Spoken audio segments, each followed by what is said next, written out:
ዳንዬ እንግዲህ በዚህ ወር በ25 ማንም እንዳይቀር በጣም ከባድ ፊርማ ተፈራርሜ ያለው እና የኔ ውድና ወርቅ የሆናችሁ ቤተሰቦቼ ሁላችሁም ከጎኔ እንድትቆሙ እፈልጋለሁ።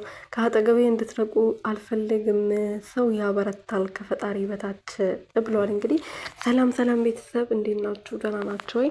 እኔ ያለሁ እግዚአብሔር ይመስገን። በያላችሁበት ሰላማችሁ ብዙ ትርፍርፍ ይበልልኝ።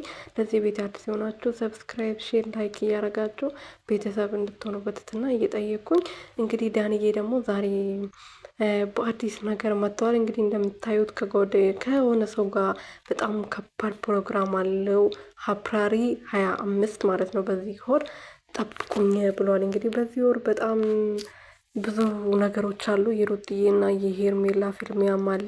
የዳንዬም ደግሞ ምን እንደሆነ እስካሁን ድረስ ባይገልጽም ማንም እንዳይቀር ጠብቁ ብለዋል እና እንጠብቃለን። ዳንዬ ያሰብከው እንዲሳካለን እንመኛለን። በነገራችን እኔ ዳኒ በጣም ነው የምመቸኝ፣ በጣም ነው የምወደው ማለት ነው እና ከሩትዬ ጋር ሲመጣ ቪዲዮ ሲሰራ ምናምን ደስ ይለኛል። በቃ በራሱ ዓለም የሚኖር ሰው ነው እና በነገራችን ላይ ይመቸኛል። ለዛ ነው ከዚህ በፊት ደግሞ 200 ካርድ አሸንፌ ማለት ነው። ይሄ ኮምፕሌክሽን ላረገ ምናምን ብሎ 200 ብር ካርድ በስነ ስርዓት በዛውም በአንድ ሰው ሲም ሳይሆን በሁለት ሲም ሰው ነበረ የፈለግኩት እና በሁለቱም ሲም በታማኝነት በደቂቃ ውስጥ ነበረ ያስገባልኝ።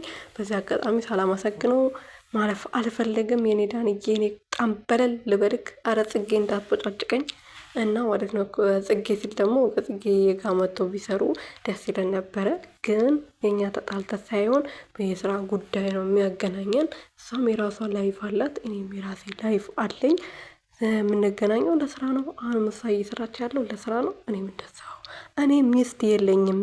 ሚስት አትበሉኝ። ዋንትያ ሚስቴ ነች። ሩቲ ሚስቴ ነች አልኩ፣ እህቴ ነች።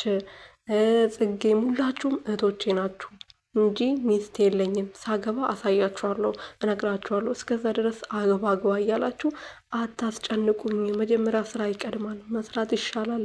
እኔ ገና ልጅ ነኝ ብለዋል። እንግዲህ ዳንዬ አዎ ልጅ ነክ፣ በደንብ ስራ